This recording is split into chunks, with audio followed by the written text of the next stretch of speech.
Se alguém te dissesse que o homem que mandaria no Paraná nasceu com os pés na lama de estrada e o destino amarrado num relógio, e que, ainda jovem, teria de escolher entre obedecer a um dono do poder ou virar inimigo dele, você acreditaria? Porque a história de Ney Amintas de Barros Braga começa assim: sem palco, sem luz, só o rangido de portas de madeira, o cheiro de terra molhada e a sensação de que o sul do Brasil pode ser belo e impiedoso. E no meio disso, um garoto aprendendo cedo demais que o tempo não espera ninguém. Ele veio ao mundo em Curitiba, numa cidade que parece feita de neblina e silêncio, mas que por baixo sempre ferveu de disputa. A família não era de Castelo, era de gente que precisava somar cada passo. O Paraná das primeiras décadas do século XX não tinha a calma das fotos antigas. Tinha crise, tinha coronelismo, tinha promessa fácil e cobrança dura. Ney cresceu vendo homens falarem baixo quando o assunto era política. Não por educação, mas por instinto. Porque em certos lugares, as palavras podem virar inimigas. Ainda menino, ele percebeu uma coisa que muitos só descobrem tarde.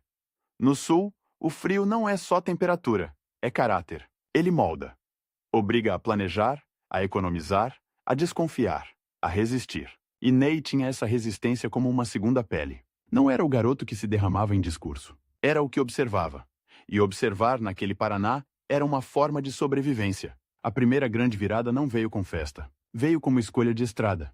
O uniforme, a carreira militar se apresentou como uma porta que dava para dois lugares ao mesmo tempo: disciplina e ascensão. Para um jovem, o exército significava ordem, hierarquia, um caminho limpo, onde o mérito parecia mais concreto do que o favor. Só que havia um preço: obedecer. E Ney aprendeu a obedecer, sem apagar a própria vontade. Ele aprendia rápido, mas principalmente aprendia calado. O Brasil mudava ao redor dele com violência e contradição. A política nacional era um campo de forças. De um lado, a ideia de modernização. Do outro, a velha máquina de mando. E no Paraná, a disputa local tinha uma regra silenciosa: quem controla a capital e o interior, controla o futuro. Ney ainda não estava no tabuleiro, mas já enxergava as peças. E o mais importante, ele notou que muitas vezes não vence o mais inteligente. Vence o que aguenta mais tempo sob pressão.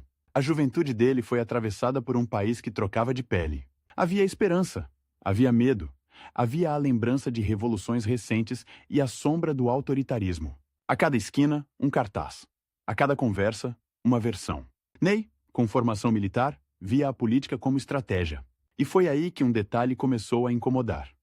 Muita gente falava de ordem, mas vivia de desordem controlada. Muita gente exigia disciplina do povo, mas fazia bagunça no próprio quintal. Essa hipocrisia é um combustível perigoso, porque quando um jovem decidido sente o cheiro dela, ou se vende, ou se revolta, ele não era um rebelde de vitrine, era mais perigoso, era persistente, e começou a se aproximar de círculos onde se discutia o futuro do Paraná com seriedade, e também com ambição.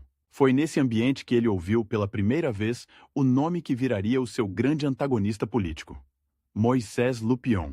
Um nome forte, uma máquina forte, uma forma de governar forte. Para alguns, Lupion era modernizador. Para outros, era um senhor de rede. Quanto mais você se mexe, mais preso fica. E Ney percebeu um padrão. No Paraná, muita carreira política não começava com voto. Começava com bênção, um convite, um aceno, vem comigo. E o problema é que todo vem comigo tem uma cláusula escondida. Fica comigo. Ney começou a ser observado. Ele era jovem, tinha postura, tinha formação, tinha aquela mistura rara de disciplina e presença. Exatamente o tipo de pessoa que uma máquina de poder quer por perto, como vitrine de credibilidade. A tensão cresceu quando ele entendeu que, para entrar, teria de aceitar um padrinho. E o padrinho, na prática, não quer um aliado, quer um instrumento. O rival não aparece como vilão de novela. Ele aparece sorrindo, estendendo a mão, oferecendo oportunidade. A armadilha é bonita. Ney deu seus primeiros passos na vida pública num Paraná em que a lealdade podia valer mais que qualquer plano. E foi aí que o relógio entrou na história. Não um relógio metafórico.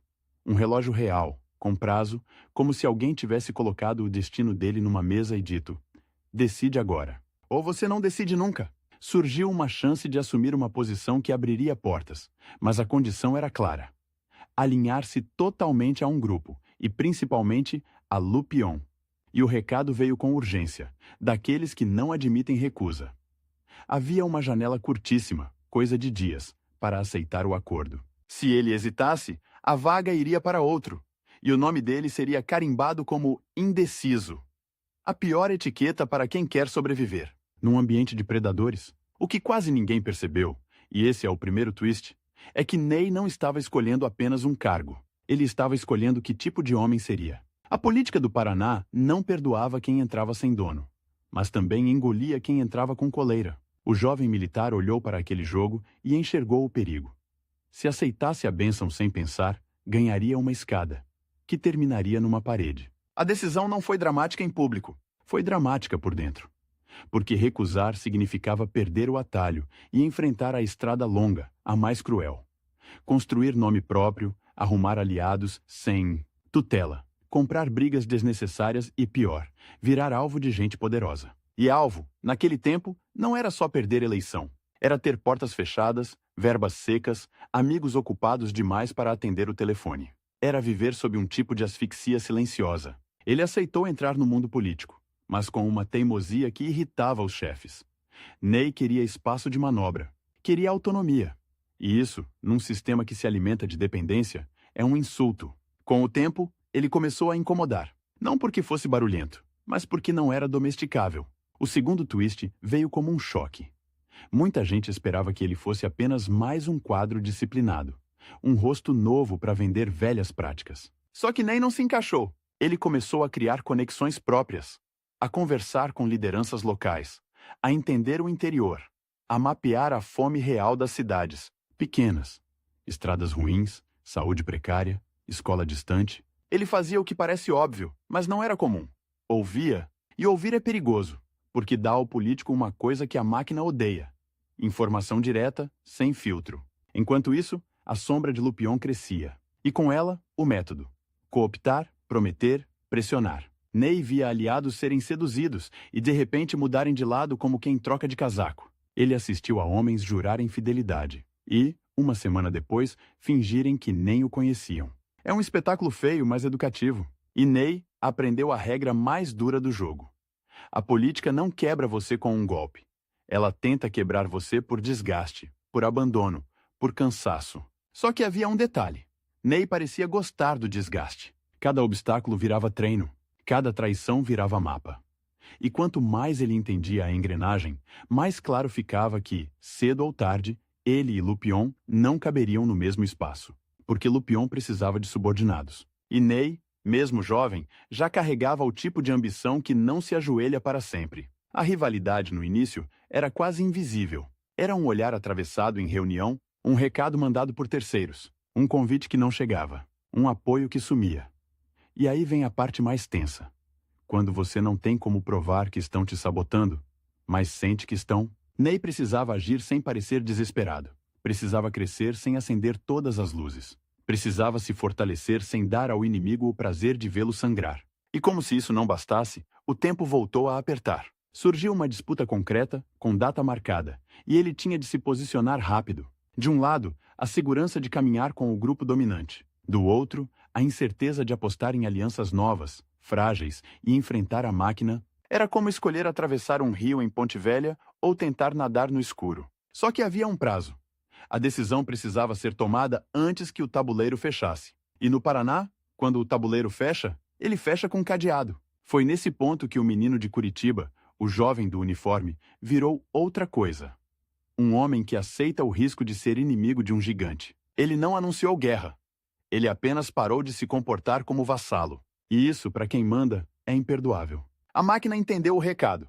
Aquele rapaz não seria apenas mais um, e começou a tratá-lo como ameaça. A tensão subiu, porque Ney ainda não tinha a proteção de um grande grupo. Ele tinha rede pequena, construída no fio, e mesmo assim começou a atrair gente. Por quê?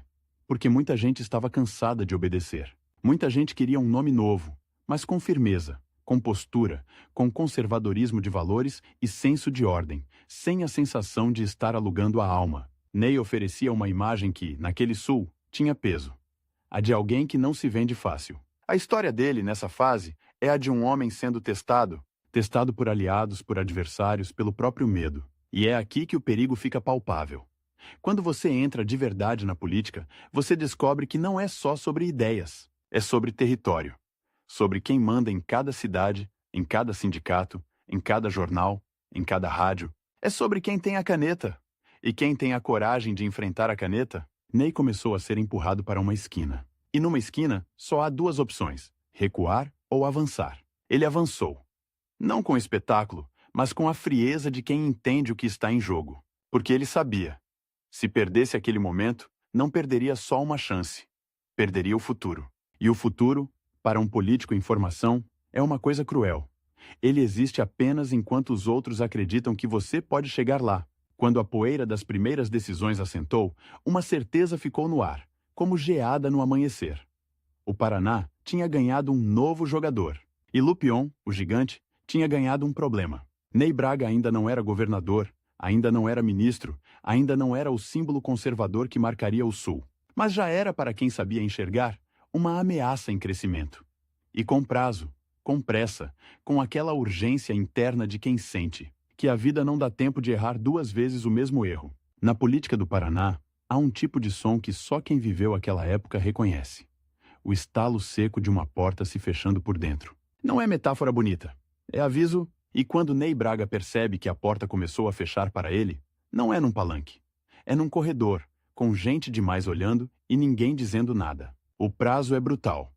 Se ele não tomar uma decisão em poucos dias, a candidatura que poderia colocá-lo frente a frente com Moisés Lupion vira fumaça, e ele volta a ser apenas promessa, a palavra mais perigosa do vocabulário político. Até ali, Ney já tinha feito o que a máquina não perdoa. Tinha criado caminho próprio, e a resposta do adversário vem do jeito mais eficaz, sem assinatura e sem discurso. Boatos, recados atravessados. Um jornal que, de repente, descobre um defeito de caráter. Um apoio que some na última hora. Uma foto cortada de propósito. É assim que a engrenagem testa um homem. Não com um ataque frontal, mas com a dúvida plantada como prego no assoalho. Curitiba, naquele tempo, é cidade de neblina e rádio. O rádio manda mais do que muita gente importante. Um locutor pode erguer um nome ou quebrar uma reputação com duas frases ditas no tom certo. Ney entende isso cedo. E, ao contrário de muitos militares que desprezam a política como teatro, decide dominar o palco. Não com gritos, com presença. Ele começa a aparecer do jeito que a população reconhece como firme. Fala pouco, olha direto, promete ordem, estrada, escola e não sorri demais. No Sul, sorriso demais pode soar como golpe. Só que a candidatura a governador não nasce do nada. Ela nasce de um acordo frágil, desses que tremem quando você encosta. De um lado, lideranças que querem um nome capaz de enfrentar Lupion sem parecer aventureiro. Do outro, gente que tem medo de enfrentar Lupion e prefere um pacto de sobrevivência. E no meio disso, Ney, com a ambição presa num relógio, ou ele aceita ser o rosto de uma coalizão improvisada agora, ou vai assistir, de fora a máquina, escolher o próximo dono do tabuleiro. A contagem regressiva vira real quando um emissário chega com o tipo de convite que vem embrulhado em ameaça. Você tem até sexta. Sexta. Uma palavra que parece comum, mas que naquela sala tem peso de sentença. Porque até sexta se decidem apoios, se imprimem santinhos, se reservam horários no rádio, se travam alianças no interior. Até sexta se escolhe quem terá voz. E quem será silenciado. Ney passa a noite acordado. Não porque tenha dúvidas ideológicas, mas porque entende o tamanho do inimigo. Lupion não é apenas um homem, é um sistema de compromissos, favores e medos. Um governador que já foi, um chefe que deixou raízes. Enfrentar aquilo é como cutucar um formigueiro com as mãos nuas. E ainda assim, Ney faz um movimento que surpreende até aliados. Ele aceita. Aceita sabendo que, a partir desse instante, cada erro será ampliado. Cada tropeço será vendido como prova de incompetência. E cada vitória será tratada como um acidente. A campanha explode como fogo em palha seca. Estradas de chão, poeira entrando pela janela do carro, comícios iluminados por lâmpadas fracas, microfone chiando. Ney percorre o interior como quem faz inventário de um estado. Vê ponte caindo, vê hospital sem médico, vê escola onde falta cadeira. Ouve produtor reclamando de crédito, ouve família falando de filho que vai embora porque aqui não tem futuro. Ele aprende a transformar reclamação em promessa e promessa em cobrança pública. É um método simples, mas perigoso para quem governa por controle. Ele dá nome aos problemas, E problema nomeado vira dívida. Do outro lado, Lupion joga como quem conhece o terreno de olhos fechados. A máquina adversária tenta a tática mais velha: colar em Ney a etiqueta de radical, insubordinado, aventureiro. E quando isso não cola, muda o golpe. Tenta transformá-lo em fantoche de gente maior. Alguém sem autonomia. Ney sente o cerco e responde com um truque que muda a tensão do jogo. O primeiro grande twist dessa fase. Ele se recusa a ser apenas anti-Lupion. Em vez de construir a campanha só no ataque, constrói uma imagem de ordem e administração, quase como se dissesse ao eleitor: não é sobre derrubar alguém, é sobre pôr o Estado de pé. Isso mexe com a psicologia da disputa, porque de repente a rivalidade vira pessoal para Lupion. Um adversário que só grita é fácil de esmagar. Um adversário que oferece alternativa com calma é mais difícil. Ele parece inevitável. E nada assusta mais um chefe político do que a palavra inevitável, rondando outro nome. As semanas finais são um teste de nervos. Ney descobre que não basta ter apoio. Precisa impedir que o apoio seja arrancado. Prefeitos e líderes locais recebem visitas, pressões, promessas de verbas futuras e ameaças veladas. Gente que estava com ele ao meio-dia aparece em foto com o rival à noite. E, em alguns municípios, a disputa desce ao nível da humilhação pública. Carro de som passando para ridicularizar com apelidos. Panfleto, anônimo sugerindo traição, padre sendo cobrado, comerciante sendo chantageado. É uma guerra de nervos travada em praça, igreja e mercado. Aí vem a virada mais arriscada. Ney recebe uma proposta de paz. Uma ponte, dizem. Um acordo que evitaria a destruição mútua. E a proposta soa sedutora, porque vem com promessas de governabilidade, de apoio em troca de moderação. Só que a palavra moderação ali significa outra coisa. Significa amarrar as mãos. Significa aceitar um governo com coleira, um governo administrado de fora. Ney pede um tempo curto para responder. Horas, não dias. E quando devolve a resposta, é um não que queima. Não com arrogância, com frieza. Ele entende que recusar esse tipo de acordo é assinar a própria sentença. Ou assinar o próprio destino. A votação chega como uma noite longa. Urnas, filas, gente com título amassado no bolso, o burburinho de quem sabe que aquele voto não é só escolha. É lado. Quando o resultado começa a desenhar a vitória, não há euforia limpa. Há uma sensação elétrica de perigo. Ganhar de Lupion não significa apenas vencer uma eleição. Significa declarar que a máquina pode sangrar, e máquina ferida reage. A posse não é só cerimônia. É confronto simbólico. O palácio, a faixa, os cumprimentos frios, as mãos que apertam forte demais. Ney entra no governo com um mapa na cabeça e uma lista de inimigos no ar. E descobre rápido que governar é diferente de vencer. Na campanha, você promete. No governo, você escolhe quem vai ficar furioso primeiro. Porque, quando ele começa a mexer em nomeações, contratos, prioridades e rotas de investimento, ele está mexendo em dinheiro, influência e orgulho. E orgulho, no Paraná, pode ser mais explosivo do que pólvora. A rivalidade com Lupion não termina na eleição. Ela muda de forma. Agora é sabotagem institucional. É oposição organizada. É tentativa de travar decisões na Assembleia. É pressão para que o governo pareça lento, confuso, fraco. E Ney responde com o que ele tem de mais perigoso: disciplina. Ele transforma o gabinete em quartel de administração. Corta excesso, cobra relatório, exige presença. Faz inimigos até entre aliados, porque há gente que gosta de vitória, mas não gosta de cobrança. Só que o tempo volta a apertar. E desta vez é um prazo maior e mais cruel. Ele tem poucos anos para provar que não foi acidente. Se o governo não mostrar serviço rápido, a máquina volta no próximo ciclo e apaga tudo. Ney sabe disso e acelera. Começa a empurrar obras e decisões como quem corre contra a tempestade. E a tempestade, de fato, está chegando, não só ao Paraná, mas ao Brasil inteiro. O país entra numa espiral. Brasília ainda é jovem, mas já está febril. Crise política, ruas tensionadas, quartéis atentos, acusações de todos os lados. E aqui entra o segundo twist. Ney, o governador de postura conservadora e origem militar, não é apenas espectador. Ele vira peça disputada. Gente em Brasília quer que ele seja ponte, quer que ele seja escudo, quer que ele seja símbolo. E, ao mesmo tempo, adversários querem que ele seja culpado de qualquer coisa que dê errado. Quando 1964 se aproxima, o ar fica pesado como antes de granizo. Decisões deixam de ser apenas administrativas e passam a ser existenciais. Apoiar, Resistir, calar, avançar. Ney sente que qualquer passo em falso pode transformar o Paraná em palco de convulsão. A rivalidade local com Lupion se mistura com a guerra nacional de narrativas. O que antes era disputa por poder estadual vira disputa por legitimidade. E, em meio a isso, Ney é pressionado de todos os lados a tomar posição. Rápido, não há espaço para hesitação, porque a hesitação, naquele momento, é interpretada como fraqueza ou traição, dependendo de quem observa. O golpe de 1964 reconfigura o tabuleiro. E a reação não vem com clarins. Vem com silêncio, com telefonemas curtos, com decisões tomadas em salas fechadas. Ney atravessa esse período tentando manter controle do Estado e, ao mesmo tempo, não ser engolido pelo novo centro de poder. Só que o preço da sobrevivência política aumenta. E, de forma quase cinematográfica, surge a proposta que muda tudo.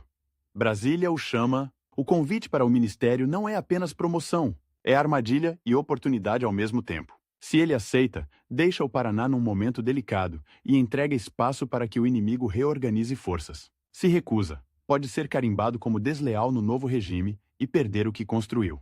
É o tipo de decisão que, quando chega, vem com prazo implícito. Ou você diz sim agora, ou nunca mais será chamado. E a imagem é forte. O governador que venceu o gigante local agora precisa encarar um gigante ainda maior. O poder federal remodelado.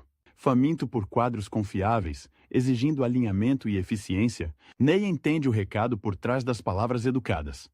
Querem sua competência, mas também querem sua obediência. E ele sabe que, mais uma vez, está diante do mesmo dilema que o perseguiu desde jovem. Entrar pela porta grande, sem colocar coleira. Ele aceita, e o movimento é uma faca de dois gumes. Ao subir para o cenário nacional, Ney ganha alcance e status, vira nome de confiança, amplia sua influência, mas ao mesmo tempo, ele se afasta do chão onde aprendeu a vencer, e onde Lupion, paciente, ainda respira. A rivalidade não termina, ela apenas muda de distância.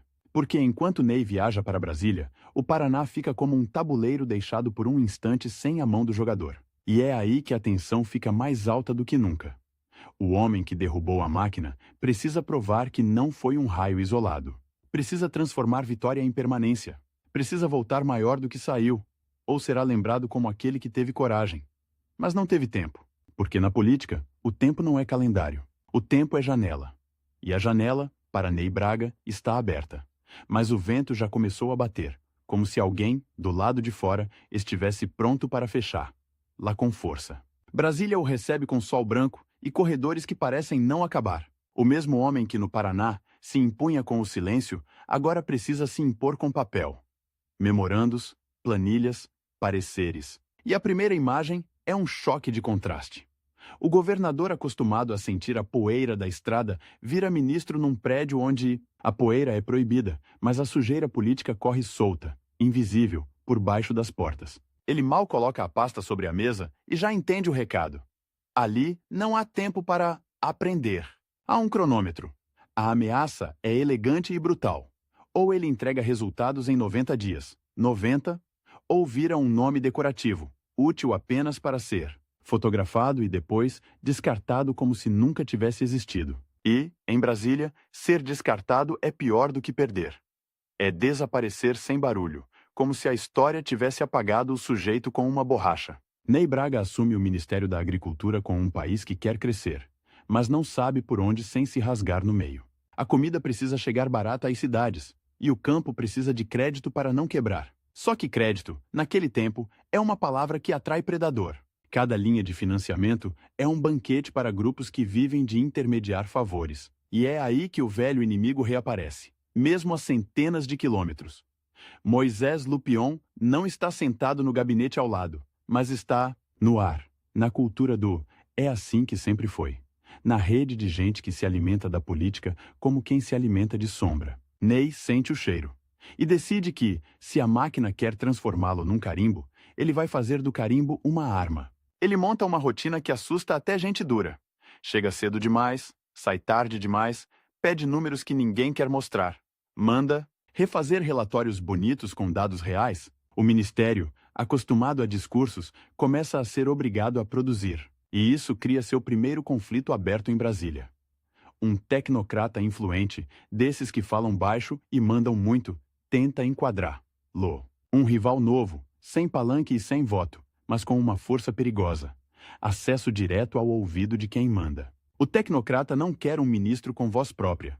Quer um gerente obediente. Ney, que já recusou coleira antes, percebe o truque. Se aceitar o jogo, vira boneco. Se enfrentar, pode cair. A oportunidade de derrubá-lo vem como raio. Uma crise de safra. O preço ameaça disparar. E Brasília entra em pânico silencioso porque pânico alto derruba governo. Ele é chamado para uma reunião onde os olhos não piscam. Resolva. Só isso. Uma ordem curta, como se fosse simples reorganizar o estômago de um país inteiro. E ele resolve do jeito que mais incomoda os intermediários. Corta o caminho dos atravessadores, pressiona por medidas de abastecimento, mexe nos mecanismos de compra e armazenamento. O telefone não para. As vozes mudam de tom. De repente tem gente demais preocupada com ele. Mas Ney também entende o espetáculo. Ele se movimenta. Vai ao campo. Entra em armazém, pisa em chão coberto de grão, conversa com o produtor olhando no olho. Faz questão de aparecer onde o Brasil real está. O Brasil que levanta antes do sol e dorme com medo de geada, praga, dívida. O ministro vira uma figura concreta, e isso é um perigo para quem vive de política abstrata. A rivalidade com Lupion, então, se transforma num tipo mais sutil de guerra. A guerra da reputação. Em Curitiba, ecoa a fofoca de que Ney se vendeu a Brasília. Em Brasília, espalham que ele é provinciano, incapaz de jogar no tabuleiro grande. Os dois lados tentam o mesmo golpe. Reduzir o homem a um rótulo, ele responde com uma jogada que parece pequena, mas muda a atenção. Um twist de método. Em vez de brigar com boato, ele transforma cada boato em agenda. Se dizem que ele não entende o país, ele aparece em mais estados. Se dizem que ele não entende o ministério, ele convoca técnicos, exige metas e cobra em público. A fofoca vira combustível. Só que a história não dá trégua. E ela vem com uma imagem que ninguém esquece quando a vê. Café. No Paraná, o café é mais do que uma cultura. É uma identidade, um orgulho plantado em linha reta. Até que, numa madrugada, a natureza decide humilhar a política. Uma geada violenta, o tipo de frio que faz planta estalar por dentro, transforma lavouras em um cemitério verde escuro. A paisagem amanhece como se tivesse sido queimada com tinta preta. Troncos rachados, folhas penduradas, mortas, silêncio de fim de mundo. A tal geada negra vira manchete e, de repente, o ministro é o homem que precisa responder por um fenômeno que ninguém controla. O tecnocrata rival vê ali sua chance de ouro. Se o campo quebrar, a culpa cai no colo de Ney. Se o preço subir, a culpa cai no colo de Ney. Se faltar emprego no interior, a culpa cai no colo de Ney. Ele sente o jogo sendo armado para colocá-lo como para-raio. E por um instante, parece que a história vai esmagá-lo. A geada mata árvores, mas também mata promessas. Ney reage com frieza calculada. Ele não tenta vender milagre, ele tenta vender direção. Aciona medidas emergenciais, reorganiza linhas de crédito, pressiona por programas de recuperação e, principalmente, empurra o Paraná e o Sul para uma mudança que dói, mas salva. Diversificação. O café, que parecia eterno, passa a dividir espaço com novas culturas, com trigo, soja, com uma modernização que muda o perfil do campo. Isso não é romântico. É brutal. Tem gente que chora por arrancar pé de café como quem enterra parente. Tem cidade que perde dinheiro de um dia para o outro. Mas aos poucos, o choque vira reinvenção. E aqui, a rivalidade ganha um tom quase pessoal. Lupion, ainda influente nos bastidores paranaenses, tenta se apresentar como o verdadeiro guardião do Estado, insinuando que Ney abandonou sua base para buscar brilho nacional. Ney não responde com ataque direto, ele responde com resultado. Estradas para escoar produção, energia para chegar onde antes havia lamparina, estrutura para cooperativas crescerem. Ele sabe que no Sul conservador, resultado vale mais que retórica. Desde que o resultado seja visível, de preferência em concreto, asfalto e poste. No Ministério, a tensão cresce porque ele está fazendo o que não deveria. Construindo autonomia. E autonomia é a palavra que mais apavora um centro de poder que prefere homens previsíveis. Um dia, chega até ele um aviso disfarçado de conselho. Você está aparecendo demais. Em Brasília, aparecer demais significa virar alvo. Ney entende como ameaça, mas também como confirmação. Se estão incomodados, é porque ele está mexendo no nervo certo. Ele começa a operar como operador de ponte.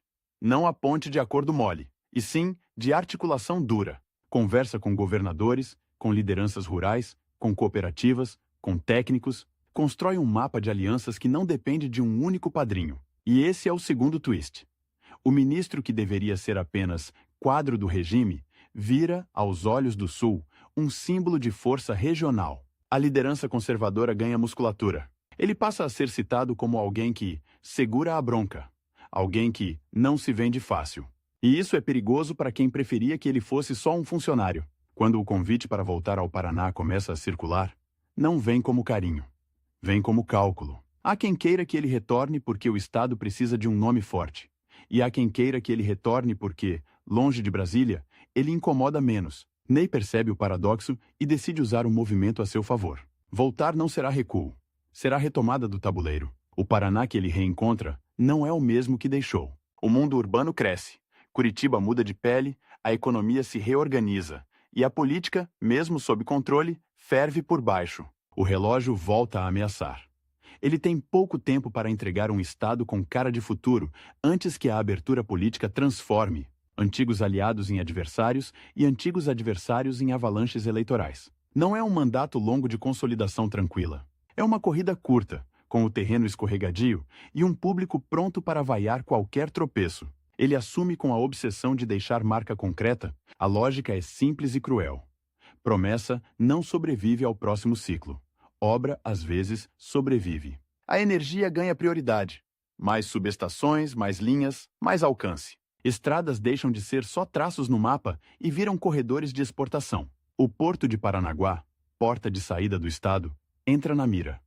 Modernizar ali significa fazer o Paraná respirar no ritmo do mundo. E, enquanto isso, a máquina política antiga tenta reaparecer com a velha cara de sempre, como se nada tivesse mudado. Lupion, mesmo sem o mesmo brilho, continua como sombra e referência. Seus homens, ou os homens formados no seu estilo, testam o governo com sabotagens pequenas e constantes.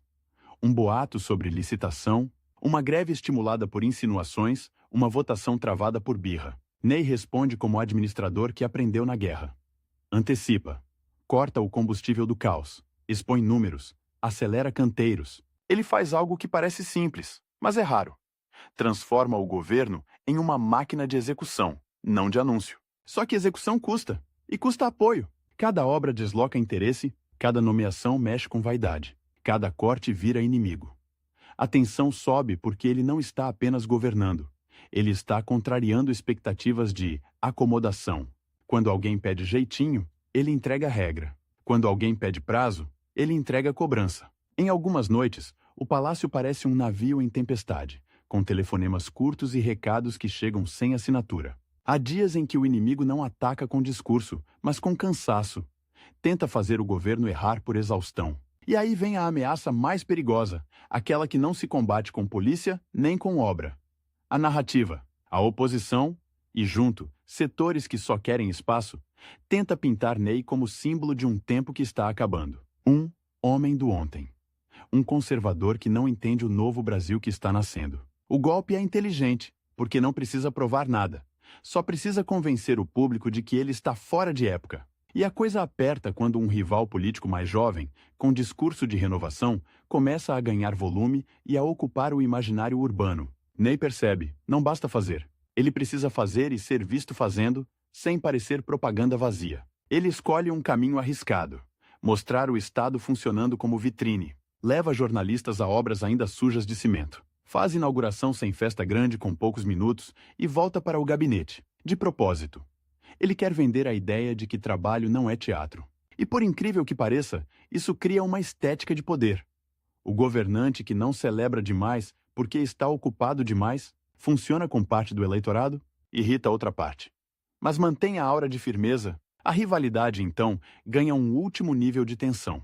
Não é mais só Ney contra um homem. É Ney contra a tentativa de reescrever quem ele é. E ele entende que, se perder essa batalha, seus feitos viram rodapé. Por isso, pressiona para consolidar programas que não dependam do seu nome. Apoia estruturas, instituições, processos, coisas que continuam mesmo quando a política troca de dono. É seu jeito de lutar contra o apagamento. Numa madrugada qualquer, Já tarde no governo, ele caminha por um corredor vazio e para diante de uma janela. Lá embaixo, Curitiba segue acesa. Faróis, ruas, gente indo e vindo sem saber das reuniões, das pressões, dos bilhetes sem assinatura. E essa é a imagem que resume a fase.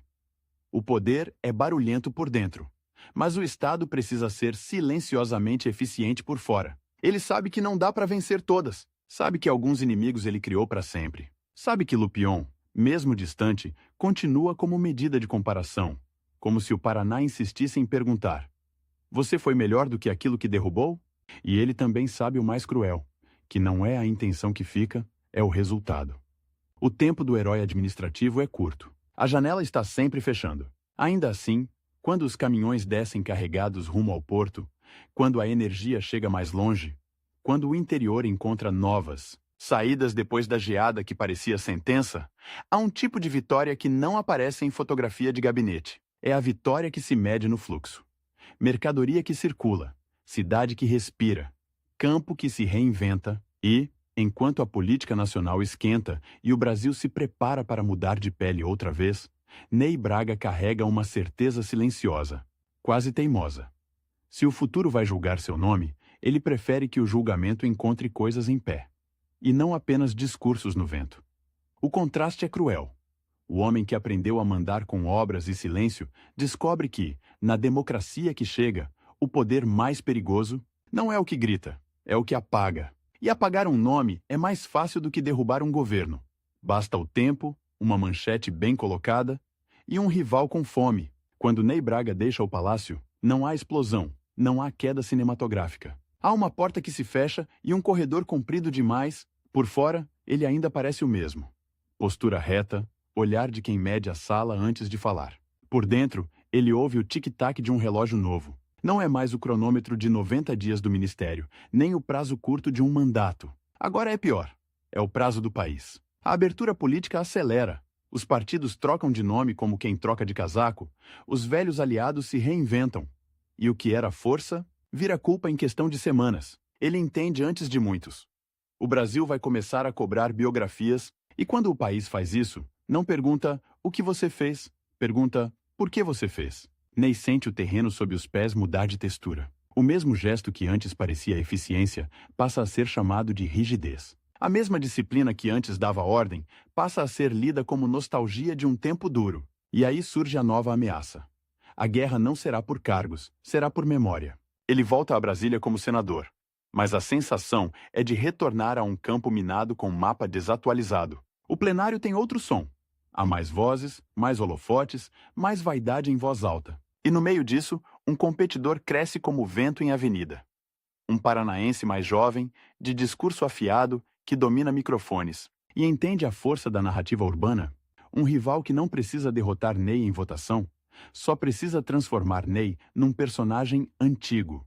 O tipo de inimigo que não ataca de frente, ataca pelo que as pessoas passam a acreditar quando você não está na sala. O primeiro embate real acontece longe das câmeras, numa reunião que cheira a café requentado e ansiedade. O rival apresenta um diagnóstico cruel. O Paraná precisa virar a página. E é aí que Ney percebe o golpe escondido. Virar a página não é proposta, é funeral. É a frase perfeita para enterrar tudo o que veio antes sem discutir nada em detalhe. Ney não reage com fúria. Reage com a arma que sempre preferiu.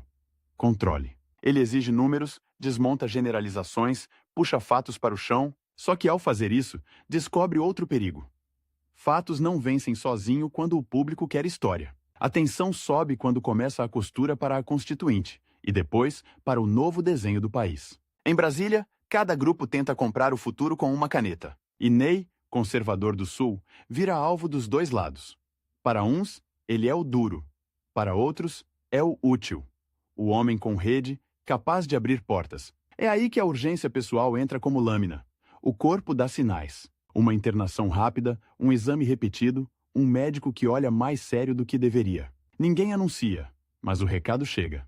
Se ele quiser decidir como será lembrado, não pode deixar para um dia. Ele passa a agir como quem tem um prazo íntimo, meses, talvez menos, para impedir que o retratem como caricatura. E vem o primeiro twist. Justamente quando muitos esperavam que ele se fechasse na autodefesa, Ney começa a construir pontes com gente que, anos antes, ele jamais colocaria na mesma mesa. Não por romantismo, por pragmatismo de sobrevivência histórica. Ele conversa, ouve, cede em pontos menores para salvar princípios maiores. E ao fazer isso, irrita os próprios. Parte do seu campo o acusa de fraqueza. Os adversários o acusam de oportunismo. Só que o efeito real é outro. Ele mantém influência num cenário que devora quem fica parado. O rival jovem percebe que não basta chamá-lo de passado. Então muda a tática e ataca onde dói. Sucessão. Começa a tomar espaço no Paraná, a ocupar jornais, a virar o rosto moderno que promete eficiência com emoção. A disputa deixa de ser sobre projetos e vira algo mais primitivo. Quem representa o Estado para o resto do Brasil? Ney sente a ameaça como se fosse física. Porque não é só o cargo que está em jogo. É o direito de ter sido o que foi. E então acontece o segundo twist, o mais amargo. Ney começa a notar que alguns que cresceram sob sua sombra agora flertam com o rival. Não necessariamente por ódio, por cálculo. A política tem esse horror. A gratidão dura pouco quando o vento muda. Ele recebe sorrisos que chegam atrasados demais, convites que vêm com segundas intenções, elogios que parecem despedida. Em vez de explodir, ele faz o que poucos fariam. Chama para conversar um por um, olho no olho, sem plateia. Há encontros em salas pequenas, com o barulho de ar-condicionado e o som de uma caneta batendo na mesa. Em alguns, ele recupera lealdades. Em outros, ele entende que perdeu. E quando entende, não implora. Risca mentalmente um nome e segue. O tempo avança, e o Brasil prova que a democracia também sabe sangrar. Planos econômicos que mudam a moeda e mudam a vida. Inflação que faz o salário evaporar antes do fim do mês. Famílias contando notas como quem conta dias. Ney, agora mais velho, assiste a política ganhar uma camada de espetáculo que ele nunca apreciou. E vê, com incômodo, que o rival jovem nada nesse mar com habilidade. Frases curtas, culpados claros, promessas que cabem em manchete, Ney tenta responder com densidade. E descobre que densidade, sem emoção, vira ruído. Ele decide, então, jogar um jogo que desprezava. O jogo do símbolo. Só que do jeito dele. Em vez de se vender como novo, ele se vende como necessário. Não o passado. A estrutura. A coluna vertebral. Ele começa a repetir uma ideia simples, quase agressiva. Estado não é palco. E transforma isso em presença constante, não para brilhar, mas para lembrar que existe um tipo de poder que não aparece, mas sustenta. É uma briga invisível, e por isso exaustiva, porque ninguém aplaude o que não entende. Em paralelo, há a vida fora da tribuna. E ali, o drama é mais íntimo. Ney começa a diminuir o ritmo sem admitir. O corpo cobra com juros. Há dias em que a respiração pesa, e ele finge que é cansaço. Há noites em que acorda e fica olhando o teto, como se pudesse enxergar nele uma linha de chegada. O tempo agora deixa de ser metáfora e vira calendário. Ele tem uma lista de coisas para arrumar. Uma conversa pendente, uma aliança que precisa ser amarrada, um arquivo que precisa ser organizado, porque ele sabe como a história funciona. O que fica desorganizado vira boato. O que não tem dono vira versão do inimigo. E é aqui que a rivalidade atinge seu ponto mais perigoso. O rival tenta capturar a narrativa de Paraná moderno, como se o moderno tivesse nascido do nada, como se o Estado tivesse acordado um dia e decidido ser eficiente por geração espontânea. Ney sente isso como ofensa pessoal e como tentativa de roubo coletivo. Então faz algo que ninguém espera de um homem associado ao poder formal. Começa a formar guardiões de bastidor. Gente que entende de arquivo, de memória, de registro. Ele estimula livros, entrevistas, depoimentos, não para se endeusar, mas para dificultar a fraude, para que no futuro, qualquer um que tente apagar precise, no mínimo, mentir com esforço. O choque visual dessa fase é quase triste. Pilhas de papéis, fotos antigas em preto e branco, recortes de jornal amarelados, nomes, escritos à mão em envelopes. Ney, que já foi homem de canteiro, agora é homem de documentação. E isso tem uma violência silenciosa, porque significa admitir que a obra mais difícil não é uma estrada. É a lembrança do porquê aquela estrada existiu. Quando ele se afasta dos cargos centrais, não vira fantasma de imediato. Ainda é consultado, ainda recebe políticos no escritório, ainda é procurado por quem quer uma bênção que não está escrita em lugar nenhum. Mas a sala vai esvaziando aos poucos. Primeiro some a multidão, Depois, some a urgência. E por fim, somem até os inimigos mais barulhentos. E isso, paradoxalmente, dá a ele um tipo de paz que nunca teve no auge. A paz de observar sem ser obrigado a reagir a tudo, só que a paz não dura. O rival, agora mais estabelecido, tenta cravar o prego final com uma frase pública que circula como veneno. O Paraná precisa se libertar de velhas estruturas. E a palavra velhas é a faca. Ney escuta e entende. Não é sobre política. É sobre dignidade. Ele poderia responder com raiva, mas escolhe o golpe mais frio. Silêncio e presença. Em um evento, aparece sem alarde, não discursa por meia hora, diz poucas linhas, quase secas, e encerra com uma imagem que gruda. Estrutura não é peso, é fundação. E fundação só incomoda quem quer construir sem alicerce. Nos últimos anos, o prazo íntimo vira certeza. A saúde oscila. Há internações discretas, visitas rápidas de amigos que falam baixo, como se a voz pudesse quebrar alguma coisa no ar. Ele continua sendo Ney, mas com um detalhe novo. A consciência de que a última batalha ele não ganha em plenário, ganha no jeito como enfrenta a própria finitude. E ele enfrenta como sempre enfrentou pressão, sem teatralizar. Então chega o dia em que o relógio para. 16 de outubro de 2000. A notícia corre com a frieza dos fatos, mas o Paraná a recebe como se um pedaço de sua engenharia política tivesse cedido. Não é só luto por um homem. É a sensação de que uma era inteira perdeu o corpo que a sustentava. O velório tem aquele silêncio pesado de quando até adversário prefere respeitar, porque sabe que, gostando ou não, aquele nome atravessou décadas como poucos. E aí acontece o último twist, o mais irônico de todos. Na ausência, ele fica maior, porque a disputa deixa de ser Ney contra o rival e vira quem tem direito de dizer o que Ney significou. Os que o atacavam amaciam o tom, os que o defendiam ficam mais agressivos. E o rival, o mesmo que tentou empurrá-lo para o rótulo de passado, é obrigado a reconhecer que o Estado que ele quer liderar não começou com ele, que havia uma espinha dorsal anterior, feita de decisões impopulares, de disciplina administrativa, de um conservadorismo que, no Sul, muitas vezes foi menos ideologia e mais temperamento histórico. O legado de Ney Braga não cabe em uma frase, e por isso continua em disputa. Para uns, é o símbolo do gestor duro, do homem que preferia a obra à promessa. Para outros, é o retrato de um tempo em que o país resolveu muito sem perguntar o suficiente. Mas no fim, existe uma imagem que não se apaga fácil. A de um político que entendeu que poder é transitório, e por isso tentou deixar coisas que não dependessem dele para existir. E talvez seja essa a vitória final, a que nenhum rival consegue tomar por completo. Quando as pessoas cruzam o Paraná e não percebem que estão pisando em escolhas antigas. Quando o Estado funciona sem lembrar o nome do homem que insistiu em fazê-lo funcionar. Quando a memória tenta ser apagada, mas encontra resistência em algo simples e teimoso. O concreto do que foi feito e o eco de um estilo de liderança que, goste-se ou não, ajudou a moldar o Sul conservador como força política. No fim, o que Ney mais temia não era perder eleição, era desaparecer sem rastro. E contra todas as tentativas de reduzir sua história a um rótulo, ele deixa um recado silencioso para quem vem depois. Governos passam. Narrativas mudam, rivais viram pó. Mas o que se constrói com método e com custo, continua obrigando o futuro a, pelo menos, olhar duas vezes antes de tentar apagar.